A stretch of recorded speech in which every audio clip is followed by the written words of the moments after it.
MCRHRD లో జరుగుతున్న EV సదస్సులో మంత్రి KTR మాట్లాడుతున్నారు. లైవ్ లో చూద్దాం. State government in Delhi, and also when I say Delhi I don't mean Kejriwal, I mean government of India, and also all stakeholders, the private sector, the startups, the large OEMs, the aggregators, all of us working together, I think will be, therein lies the real success of this policy launch today. Of course, as was pointed out by my friends earlier, Telangana in fact has come out with an extremely comprehensive policy. It does not talk about electric vehicles in itself. We also have ensured that the energy storage policy is dovetailed with our electric vehicle policy, because these are two extremely tight-knit ideas which need to work together cohesively. Now I'm also delighted that two very important ministers and their are seated on the dais. For this electric vehicle policy to be successful, I think these three ministries need to work together very, very closely. One is, of course, to promote investments, to promote innovation, industry and IT ministry, which is represented by myself and Jayesh Ranjan. We need to be working closely with our colleagues to ensure that electric vehicles are adopted and people actually lap them up.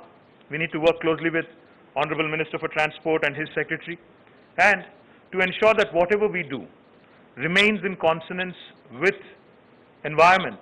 We need the support of Honorable Minister for Environment, Science and Technology. So the fact that Telangana government has not only thought this through in terms of policy, but also in terms of ensuring that the policy is enforced effectively, implemented effectively, we brought out all stakeholders, and this multi-stakeholder engagement, I believe, will lead to a very successful implementation of this policy that our state has come out with.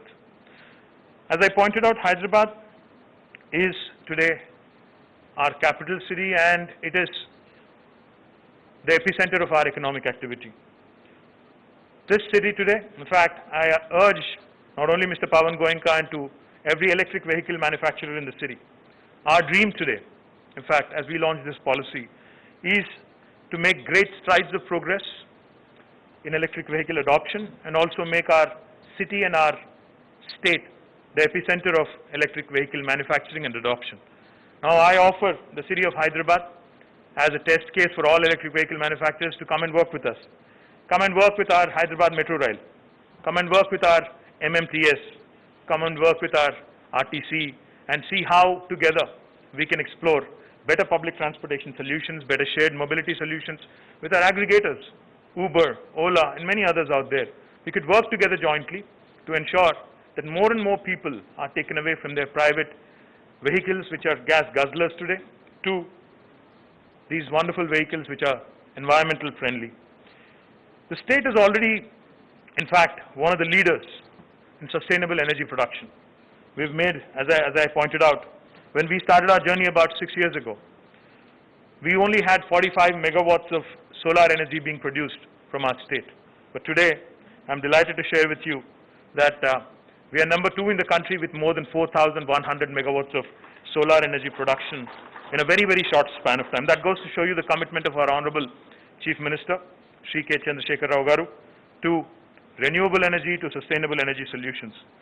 And we are looking to also, of course, ramp up all possible energy solutions, especially on the sustainable front. Now, when it comes to manufacturing, in fact, I'm delighted today that we've signed about 5 MOUs, not only with manufacturers, but also some regulatory authorities. Our manufacturing sector today, in fact, in Telangana, is, in spite of the fact that we have, someone like Mahindra manufacturing nearly 150,000 tractors, a large OEM from their Zahirabad plant. And I'm delighted, Pawanji, thank you very much if you're listening in, on making the announcement that you're going to bring in the electric tractor with all Japanese technology, and it would be manufactured out of Zahirabad. It's a matter of pride that, the largest, tractor manufacturing facility in Asia today, which is based in Zahirabad, will also start manufacturing electric tractors. I'm sure the farmers in our country would look forward and will surely lap up the advancements that you guys are making in electric tractors as well. Our policy is comprehensive, and therefore today I'm delighted we have Olectra, Maitra, Gayam, and other ETUs and others who signed E-Trio, have signed MOUs with us. Our policy does not limit itself, though, to electric vehicle manufacturers only. Our incentives, our policy incentives will also be extended to charging stations and also battery manufacturers. And I'm delighted that we are receiving several players and several proposals with intent to set up charging stations and also storage solutions.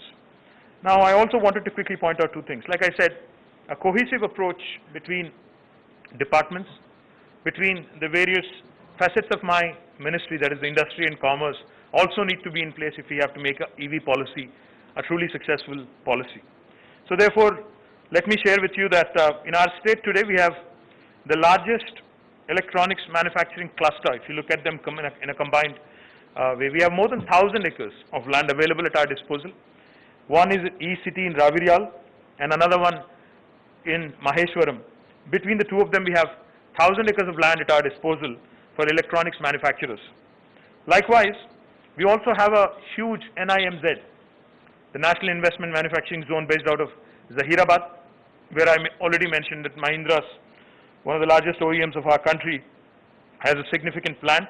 We would like to promote it as an automobile cluster and ensure that more than 1,000 acres again are allotted for any automaker who would want to come into our state and work with us so as to ensure a complete comprehensive ecosystem of OEM, supply chain can coexist together in one single location. And also, I'm happy to announce two clusters, two industrial clusters. One in the Chandanvalli Sitarampur cluster in Shabad in Rangareddy district, which is already attracting significant investment and which is where I think both Olectra and Mitra are setting up their plants, will shape up into an EV cluster. And also another very important cluster in Divitipalli in Mehboob will also be developed as another new energy park, new energy and new EV cluster. Likewise, we also plan, in fact, to develop a mobility cluster, which I will be announcing soon, possibly sometime next month. We have, again, a number of very interesting technology players and also auto manufacturers who are coming together for the first time in creating this mobility cluster. So this approach of having an automobile cluster, an electronics cluster, an EV cluster, and also a mobility cluster, I think would provide that comprehensive ground for anybody who's interested in electric vehicle space to make Telangana their hub and look nowhere else, no further, for their enterprise and entrepreneurial ideas when it comes to setting up base in India. We will continue, like I said, through TSI Pass and other very progressive initiatives under the dynamic leadership of our Honorable Chief Minister to continue to attract manufacturing and also continue to focus on expanding our research ecosystem through a collaborative effort with the private sector and also the wonderful academic institutions we have.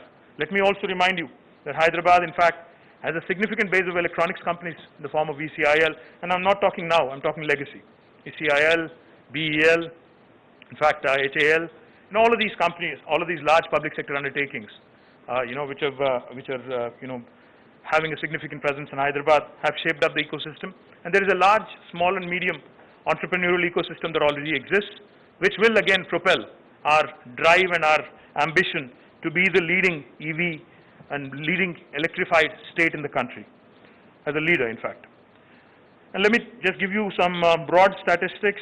When the world economy and India's economy also, in fact, has not been doing very well for the last more than a few quarters. In fact, as you all may remember, even before Corona hit us, I think the last 8 quarters preceding, the pandemic, also we have seen slowdown across the country.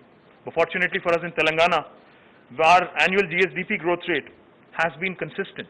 We've been growing at a breakneck speed, and we've been growing at a much, much rapid pace than any other state in the country at 14.2% over the last 5 years. We are consistently ranked as among the top 3 states in the country on the ease of doing business rankings. We have slipped a slot this year, but we'll bounce back, I'm sure. And our TSI Pass, which is a landmark single window clearance system, has been instrumental in bringing more than $28 billion of investment in the last 5 years. Telangana continues to remain number 2 as a city and state in IT software exports, but our growth rate has been substantially higher than the national growth rate. In fact, while the country has been growing at about 8%, we've been growing at about 18%, which goes to show you that our growth momentum has not slipped. We've also recently added many EV-related technology firms, such as ZF Automotive and Electronics, and electronics firms such as Oppo, Vivo, Skyworth, Intel, Micron. All of them today are having significant presence in our city.